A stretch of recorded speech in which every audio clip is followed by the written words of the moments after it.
tozonga sikoyo na discours ya Bemba. Bemba message na ye phare oyo sali tolé kutu te oyo sali bon à la fois tolé aussi hein o bato ba commenter belé ezali bongo. Il accuse Kabila d'être rwandais.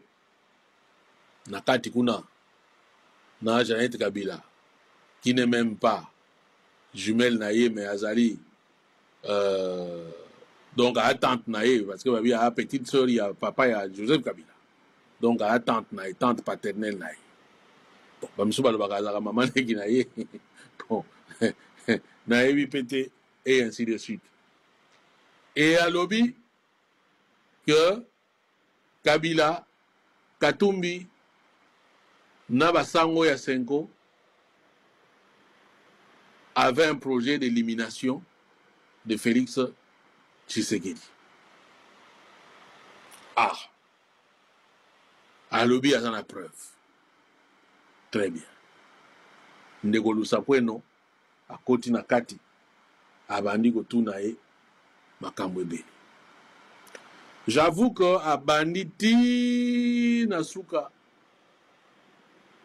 Natiko Mona place Moroteke à lobby, ba preuve Vazanango. Nulle part où il vous présente une seule preuve, il y a Makambo Azoloba. Les preuves, il y a Bemba, ils ont verbiage, tel a dit ceci, tel a fait ceci, tel a dit ceci, tel a fait ceci. Et Makambo, il y a affiliation, ni comment la nationalité rwandaise à Kabila. Bemba vient nous débiter tout ce que Bison Toshito Yoka déjà. Tout ce que si l'Obama déjà, mais il y a lobby à ma preuve il y a Zanango, ils a Yangouana. Et quand on lui fait voir même que nous Wanda si à Koma Yango, Bemba, à Kebeta et Logo Mususu que non, d'ailleurs Jeannette Kabila, à Azali, Leki, il y a papa, il y a vrai papa, il y a Joseph Kabila. Bimisa Kombo ya papa, mon vrai papa Joseph Kabila, Jean-Pierre Bemba, Bandouko Lugaba papier, apparemment, Bunga qui place à Koma qui ainsi de suite. Donc on sent quelque chose de préparé, mais sans maîtrise en réalité. Et nous, comme ça, du point de vue à forme, du point de vue à forme, c'est que c'est une interview enregistrée. Une interview enregistrée, et puis Namoni, moi, je suis quand même, c'est mon domaine. Avec beaucoup, bêti, on va ciseaux et belé. Il y a des trucs qu'on a coupé.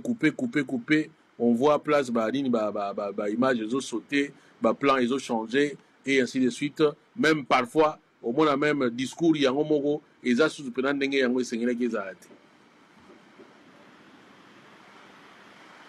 Namona, il y a un tuninga bon, siko, Fabien. Makambo ya Kabila yo lobby. Vous savez, Awa, ceux qui prennent un lobby n'engagent nazo kanisa, non, nazo prendre une défense à Kabila et ainsi de suite. Bon, là n'est même pas la question, les gens peuvent penser ce qu'ils veulent. Mais, na côté à honnêteté, na côté à vérité, surtout ça l'analyse. Objectif est de comprendre, de me poser des questions. Ngai à titre personnel, na reconnaissant déjà que je fais partie des gens oyo soto kweya, ceux qui paient na mbeba wana, ceux qui paient na lokuta wana, ceux qui paient na vérité wana to yebite. Je n'ai pas d'éléments ngai pour dire Kabila, c'est un Rwandais, Kabila, c'est un Congolais. Wana est la première chose. Deuxième chose, Jean-Pierre Bemba tango azeb sabiso makamunyo sotu wana soto yebaki. Depuis kala.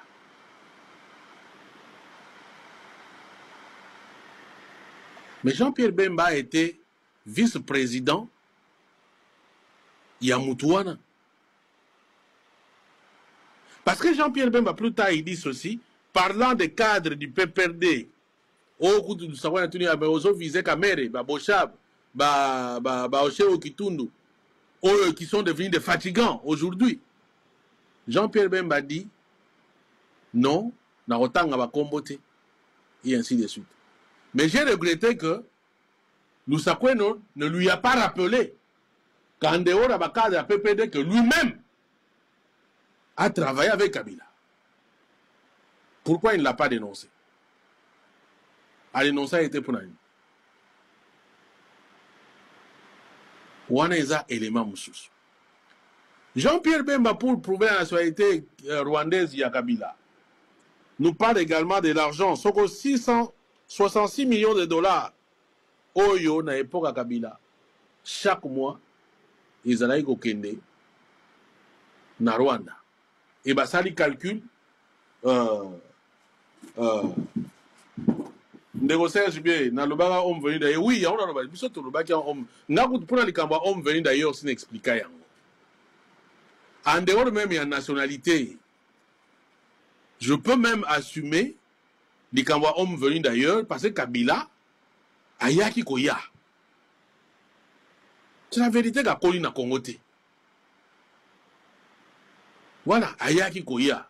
Na sens wana. Donc mon fils oya va na Belgique, a botami na Belgique et ainsi de suite. Un jour s'il le trouve au Congo, on peut le qualifier de l'homme venu d'ailleurs. Parce que a botami kunate, a Koli kunate. Mais en même temps, compte tenu, il y a bakadi osho les gars ibele na loba na longola yango. Yango mona kana benga ke sous homme venu d'ailleurs te. On peut se tromper, mais persister dans l'erreur, yango balobaka c'est diabolique. Voilà. Et bakadi osha eza ebele, ebele, ebele. Donc je disais, Jean-Pierre Bemba nous dit que 66 millions de dollars et qu'il y a en Rwanda chaque mois. Beti Koutou Machine et pèse pratiquement 15 milliards. 15 milliards. C'est peut-être vrai, naïbité. Mais nous savons qu'on lui fait voir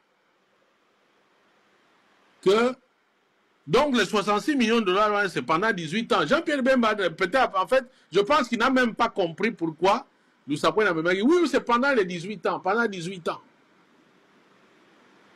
Très bien. Mais les 18 ans de Kabila, c'est depuis 2001, où Babomaki, Laurent Désiré Kabila, en 2019, non, n'est-ce pas? Il y a un de ça 18 ans. Mais en 2001, ils se sont retrouvés dans Ninasan City quand Jean-Pierre Bemba a été vice-président quand? N'est-ce pas pendant ces 18 ans de Kabila? Donc, en d'autres termes, quand on payait ces 600 millions, 66 millions, Jean-Pierre Bemba, en plus, il était le vice-président chargé des finances, n'est-ce pas? Il est vice-président chargé des finances, non? Donc, lui continuait à payer les 66 millions là. Mais nous, maintenant, veut nous faire voir que non, c'est seulement Kabila qui est rwandais parce qu'il payait. Et lui, là, quand il payait ça, parce que, allez le suivre, hein. J'aurais pu vraiment engager son temps ou bimba pour avoir dit c'est que point par point tout ça dans discours. Mais j'ai pas eu le temps à ma album na bimba trop. Donc hier mon ça signifie que ça va payer un bon wana. Pourquoi à l'époque les villes ça a été Tala Kutseki Tala Kumamba. Tozongi na makambo na nationalité Kabila. Ngana lobby, ngana yebite, soke eza bongo to eza bongo. Je n'ai aucun élément. Mais maintenant, soki soko to bito kota kami na bozindo.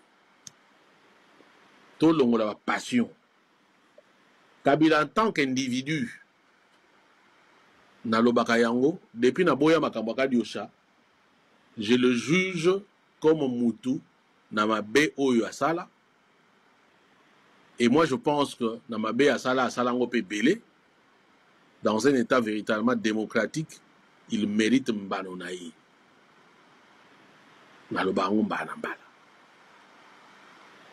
Mais maintenant, cause à la Kabila, cause à la Bemba, cause à la Chilombo, nous ne pouvons pas accepter que Batubaya qu'on raconte, Bilogo peut-être Yana Onanzelati. Ce qui peut être bon, même à peu preuve, il n'y a pas de problème, on dit, ah, ça va, ils abouillent. Ma affiliation à Kabila, Nga na yebite mais na koma na douter pour dire vrai. Na koma na douter. Pour Kabila,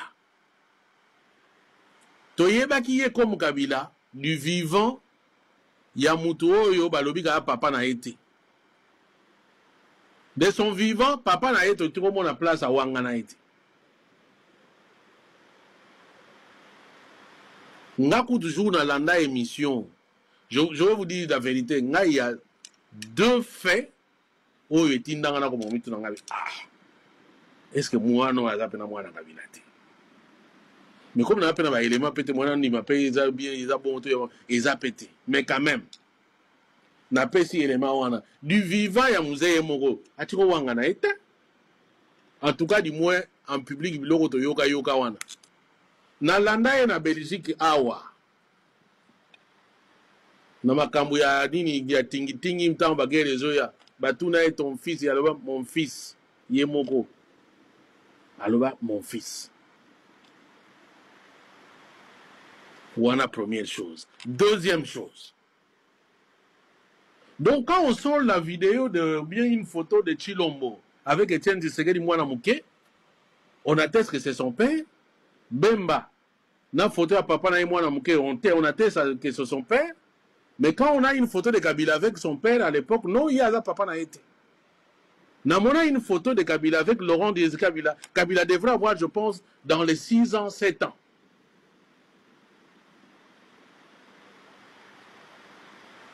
Dans les 6 ans, 7 ans. Quand j'ai vu cette photo, je me suis dit, bon, si koyo, Kabila na mwana o babani na ajo yo. Azana mwana été. Ou non fils adoptif na nani azana ba preuve que azana fils adoptif na Kabila yemoko atikala kolobate. Autre argument toyo kaka ezali que bana mususu ya musée bandima Joseph Kabila te kaza muya kaza ya bango ainsi de suite. Bandeko moko ya tolongola rapé émotion moko tolongola rapé nini. Attention, non, le babouena lobite que Kabila aza congolais ou bien Kabila aza pena mwana musée. Je veux simplement comprendre l'argument où yoto pesaka. L'argument où tu pesaka. O Ibrahim Kabila abimi que non azoko koniye filiation à Joseph Kabila. Mususu kuna Etienne Kabila abimi azoko niye filiation à Kabila. Ce qui va misusu ainsi de suite. Bon, tout ce haka raisonnement moko simple. Du vivant du musée, na yonanga to tiko yeba Ibrahim Kabila te. To tikala ko yeba Etienne Kabila te. Kabila père yemoko Laurent Désiré Kabila atikala ko présenter biso mwana te kono oyo Etienne mwana nga Etienne Kabila, oyo mwana nga Ibrahim Kabila. Mais au moins avec Joseph, on l'a vu à l'obak mon fils. Bon, maintenant d'où vient que bana oyo babimi après tondimi ke baza Kabila, mais Joseph te kondi mate kaza Kabila. Moi je pose la question na bato oyo batena ya thèse kaza mwana Kabila te. Donc un Ibrahim un nini soki nani yango wana abimi kaka boye to ebite soki wapi kaka abimi après temps liwa ya mze to moni ye musu soki Emmanuel. Bon, bango futondi mageno ba bana Kabila. Alors que Kabila tiko présenter biso bangote ni membre moko famille Kabila présenter biso yete. Mais Joseph Kabila oyo abayena na oyo abazo prendre comme papa na ye. To moni photo na papa na ye. Papa na ye moko alobi mon fils. Te ye aza Kabila te. Bon, yango ngana bina tike na bino ngo bino mbo pota nango. Bino mbo me poser quand même ba question et puis dans le but moi bino mususu zala yo moko honnête na mutema na yo. Okoyi na no mutu me, okoyi kokosa mutema na yo te. Yo moko na mutema na yo, okoyi komi tu no bi oh. Mais si on a ce na komi place wana, na mi posa ba question na mi oh. Donc nga je présente mon fils. Na batu que ça c'est mon fils. Bino boboyi. Mais bato nga na présenter bino te ba yeko se présenter comme ba nanga bino ndimi bango. Bon. Bato ba lo baka haine, je pense quand même quelque part ils a pour la haine non. Na habité. Bref, wana eza dossier oyo ya makambo affiliation. Makambo etali même assassinat. Na même pouvoir. On a deux sons de cloche dans makambo etali assassinat bandeko na ngai. Quand ils ont levé les immunités à Kabila,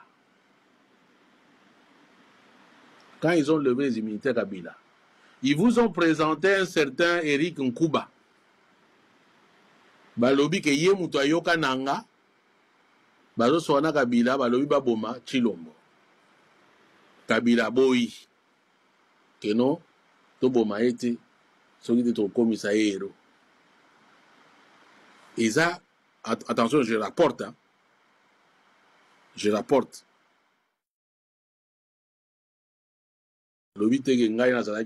Je rapporte Oyo, Bango Balobaki.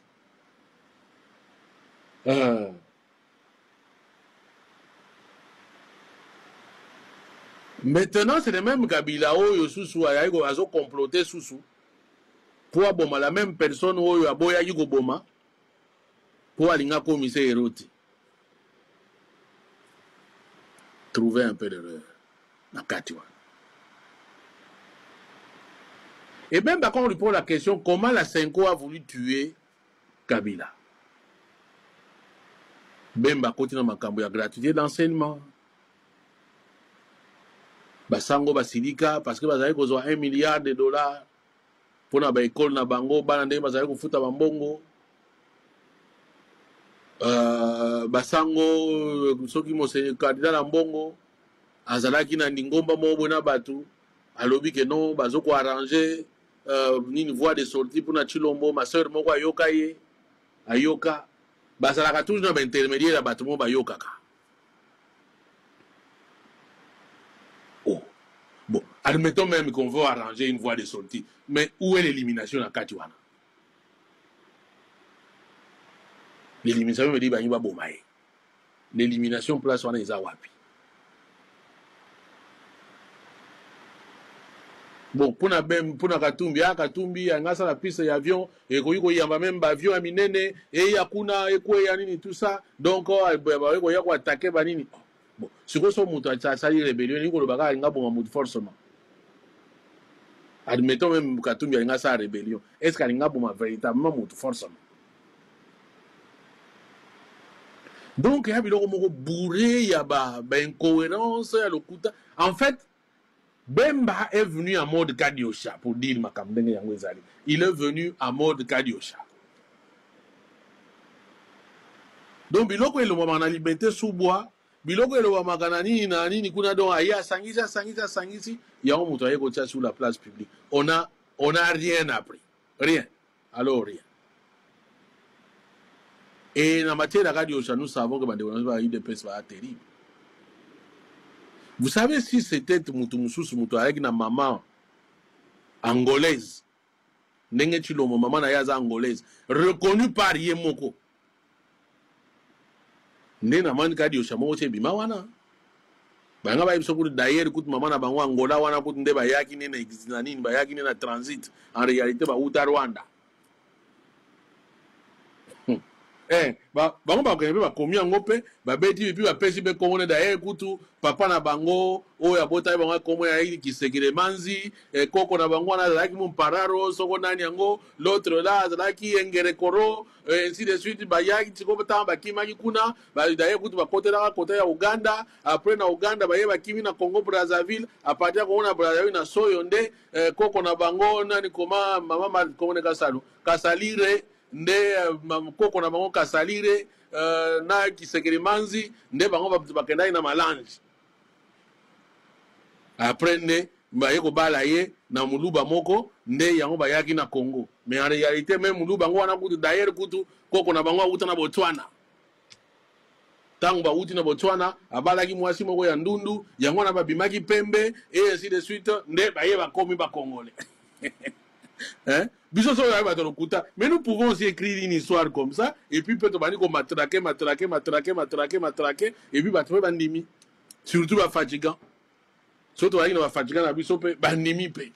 Non, il faut qu'on arrête à un certain moment. Et moi, j'aurais encore aimé que Bissone Neti Bissoboye, Natikala ko travailler na Kabila te, Natikala ko lia mbongo na été, Natikala ko kutana na été, Natikala ko benga président net na sens que non, Nye azana musala nini ke ngala ke no sala pa na ye. Mais vous savez travailler avec lui. Donc vous savez travailler avec lui tout en sachant que vous êtes Hazard rwandais. Mais vous êtes complice. Pendant qu'on y est, si on était véritablement sérieux, quand vous avez tous ces éléments, tant vous avez des éléments, vous ne venez pas pérorer devant les gens. Quand les gens viennent pérorer devant, là vous avez compris qu'en réalité, il y a des aventuriers. L'État bolobi est abino. Justice est abino. Cour et tribunaux est abino. Pourquoi vous ne portez pas plainte? Tu l'appelles imposteur. Donc, à ça, la usurpation d'identité. Et il y a un lobby que dans des pays, il y a une question il y a loi. Que ni comment on peut qualifier mais papa, bateau loi bazawana. Osa gouvernement, portez-vous candidat, portez-vous partie civile. Pourquoi vous ne portez pas plainte? Pourquoi vous ne faites pas de poursuites? Ce qui va c'est la haute trahison, non? Et ça, tentative d'assassinat. Et ça, bon, yo baba poursuivre en haute tentative d'assassinat. Basango, botangi ambongo azawana. Botangi sole azawana. Si vous êtes sérieux, si vous avez encore un brin de dignité, je dis bien, vous avez les statuts, vous avez la fonction avec vous. Pourquoi vous ne les poursuivez pas? Pourquoi vous ne poursuivez pas Kabila pour haute trahison et usurpation d'identité? Parjure comme vous voulez, Makambo Bélé Bélé. Pourquoi? Parce qu'en réalité, c'est pour amuser la galerie. Ben Bakuta Sekising en disant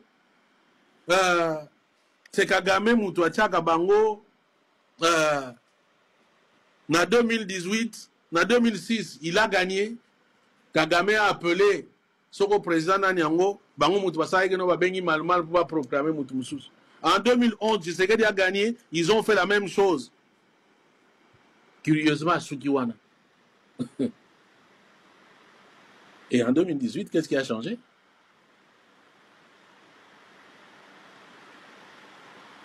Donc en 2018, le patron là, l'imois qui a sauté.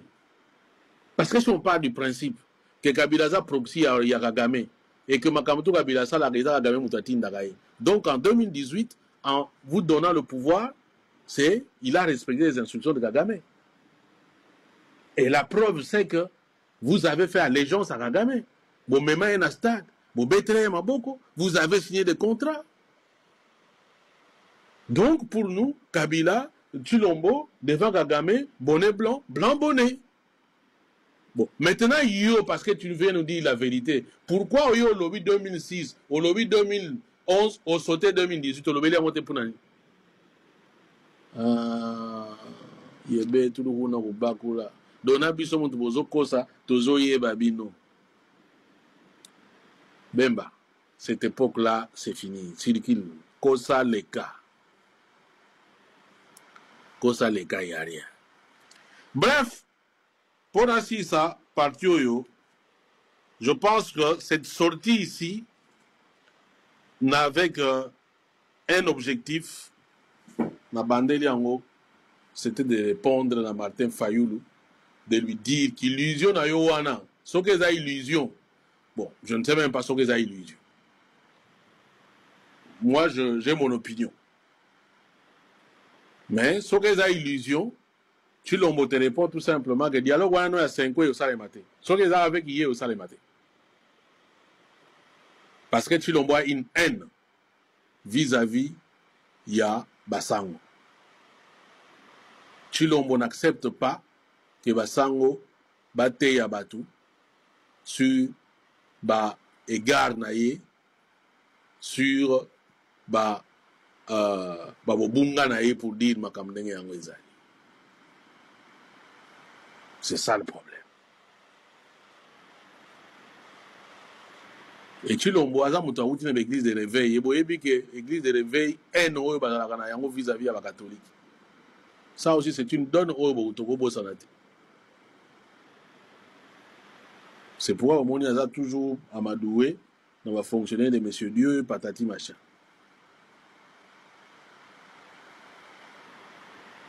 Donc bref, ne cherchez pas que ne bani non. Chilombo a été Bemba plutôt a été envoyé par Chilombo pour donner la réponse à Martin Fayoul. Maintenant, Martin Koyebi qui dialogue à 5 ans, Chilombo te dit pourquoi il y a un bangote. Parce qu'il considère que Bangaba Bomaye. Parce qu'il considère que dialogue à 5 ans est allé pour qu'il y ait un pouvoir. Donc, à aucun dégoûté. Maintenant, à toi de nous dire quel est le crédit que tu accordes encore na Chilombo pour que Bossala camp de la patrie. Boyete. Voilà. Pour Nanga, le Lope na Sukiawa.